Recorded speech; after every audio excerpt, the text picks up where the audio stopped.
ഇറാനെതിരെ വീണ്ടും ഭീഷണിയുമായി US president Donald Trump. Iran ഒരു കരാറിന് തയ്യാറാകണമെന്നും അല്ലെങ്കിൽ അതിന്റെ ഫലം അനുഭവിക്കുമെന്നും US പ്രസിഡന്റ് പറഞ്ഞു.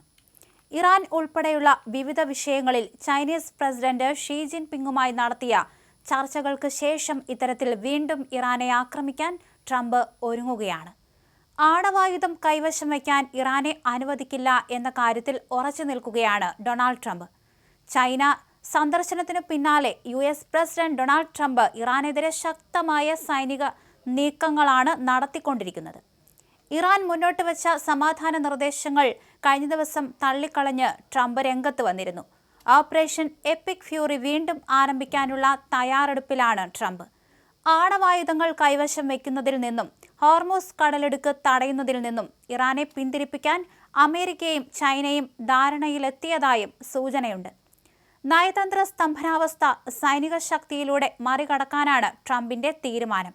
അതിന്റെ ഭാഗമായി വ്യോമാക്രമണം പുനരാരംഭിക്കാൻ പദ്ധതിയിടുന്നുണ്ട്. ദ ന്യൂയോർക്ക് ടൈംസാണ് ഇക്കാര്യം റിപ്പോർട്ട് ചെയ്തിരിക്കുന്നത്.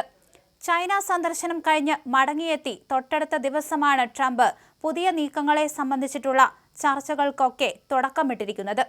തന്ത്രപ്രധാനമായ ഹോർമൂസ് കടലിടുക്ക് വീണ്ടും തുറക്കുന്നതിനും അതുവഴി ആഗോള എണ്ണ വിപണിയിൽ നിലനിൽക്കുന്ന സ്തംഭനാവസ്ഥ അവസാനിപ്പിക്കുന്നതിനുമായി US ഇറാൻ സമാധാന കരാറിനായി മറ്റ് രാജ്യങ്ങൾ കാര്യമായ ശ്രമം തുടരുകയാണ്. US തെരഞ്ഞെടുപ്പിന് മുന്നോടിയായി രാഷ്ട്രീയ വിജയത്തിന് സാഹചര്യങ്ങൾ അനുകൂലമാക്കുക എന്നത് ട്രംപിന്റെ അനുയായികളുടെ ആവശ്യം തന്നെയാണ്. എന്നാൽ ട്രംപ് തന്റെ നിലപാടിൽ നിന്ന് പിന്നോട്ട് പോകാൻ തയ്യാറായിട്ടില്ല.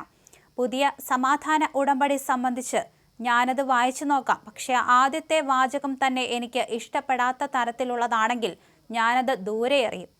ബീജിംഗിൽ നിന്ന് മടങ്ങുന്നതിനിടെ എയർഫോഴ്സ് വണ്ണിൽ വെച്ച് മാധ്യമപ്രവർത്തകരോട് ട്രംപ് പറഞ്ഞു.